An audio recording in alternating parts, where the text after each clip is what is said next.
Et on passe maintenant à ce documentaire sensible, China Dream, ou quand la Chine se projette dans la modernité, à pas forcer.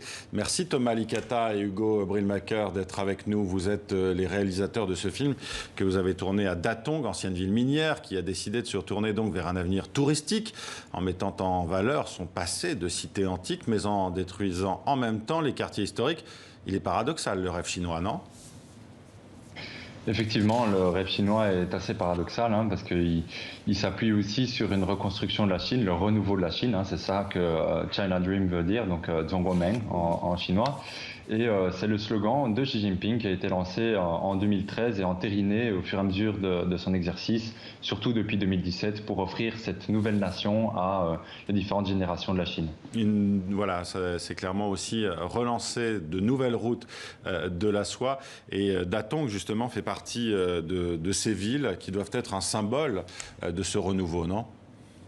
Tout à fait. Donc Datong revêt un peu une espèce de façade, de vitrine d'une ville qui peut avoir accès à la modernité et aussi qui peut être une sorte de renouveau architectural des villes qui étaient considérées comme très sales pendant un long moment en Chine et qui sont de plus en plus évacuées en quelque sorte. On va regarder un extrait tout de suite de la bande-annonce de votre film.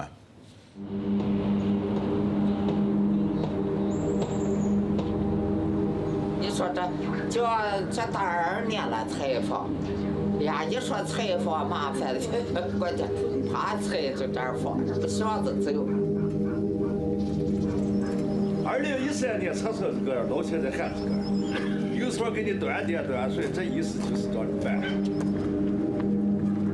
实际上你这都给他们办了，你还抗对不过去，你好过一天去，你就好一天水上来了，好一天水上去了。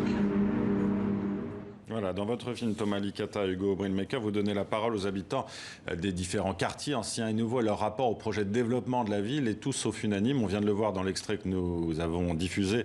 Il y a d'une part la résistance, et puis il y a aussi ceux qui, justement, sont plutôt satisfaits de ce qui se passe.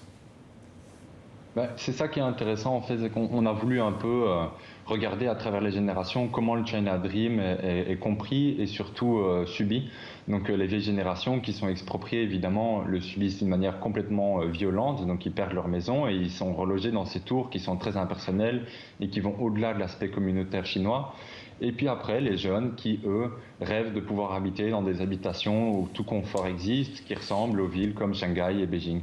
Donc il y a une fracture un peu de cette envie au sein de la Chine, et on peut voir aussi comment cette envie grandit auprès de cette jeune génération via aussi, par exemple, l'exercice de la scolarité, qui est un moment où ils vont être asservis et perdre un peu un regard objectif sur leur nation.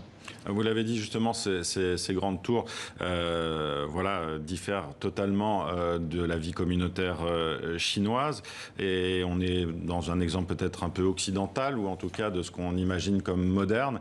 Est-ce que c'est ça qui plaît aussi peut-être à ces jeunes générations ? Oui, tout à fait. Il y a une espèce d'adulation pour les grandes villes comme New York ou d'autres grandes villes occidentales. Mais ce qui est aussi aimé par les jeunes, c'est l'attrait très moderne des bâtiments et le côté un peu science-fictionnel que peuvent revêtir certaines des villes chinoises. Et le parti joue beaucoup là-dessus.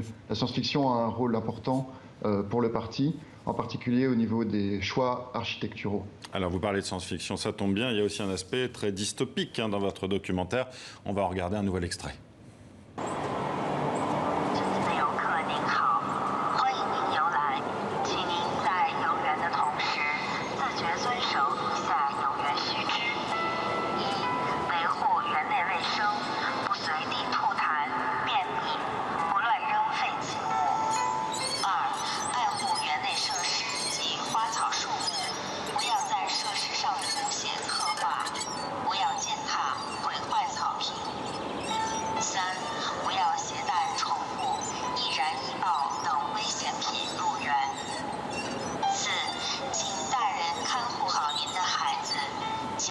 Voilà, ce documentaire ce haut-parleur qui égrène justement des interdictions. Thomas Licata et Hugo Brillemaker, on est complètement dans Big Brother là, non ?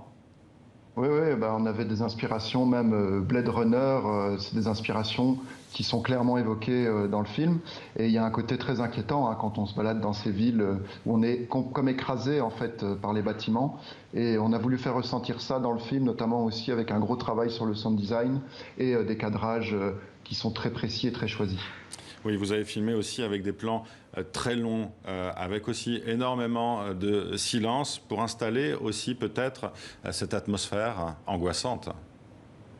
C'est ça, en fait, le but était de créer une sorte de sensation pour le spectateur d'être dans un film sensitif qui allie à la fois une recherche documentaire plus traditionnelle dans le suivi des personnages, et puis après de faire des séquences qu'on appelle les séquences d'envol, où là il y a l'image qui va un peu prendre une forme différente et un gros travail sonore pour venir amplifier le côté science-fictionnel qui existe déjà dans ce pays qui vit à toute allure.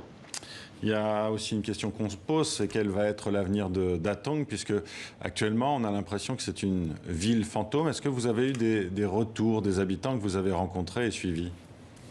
Oui, pour le moment, la ville est toujours un peu comme elle a été lors de notre passage, assez vide.